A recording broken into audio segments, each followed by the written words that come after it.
Hey guys, so this is the Cricut Explore Air 2 with the Cut Smart 2 head, and we've been having some problems with it. It's brand new, and went to go check it out to see why it's not cutting properly.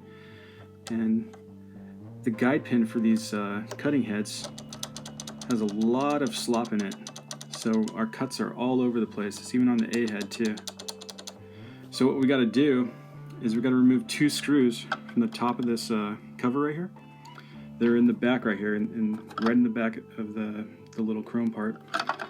This part pops right off, and you'll see there's two screws right here on this top piece right here. You remove these two screws, and this top piece will slide out horizontally and then pop off the top. And once that's popped off, you see this middle guide pin right here?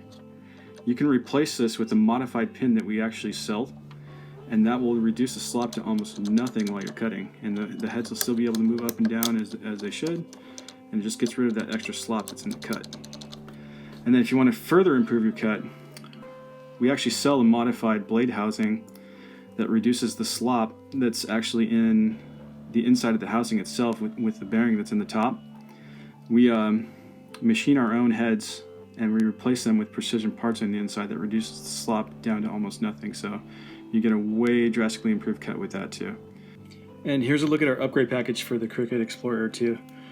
On the left side right here, we have the original housing and the guide pin that comes in the stock machine. And on the right here, we have our upgraded housing and the upgraded guide pin that comes in our kit.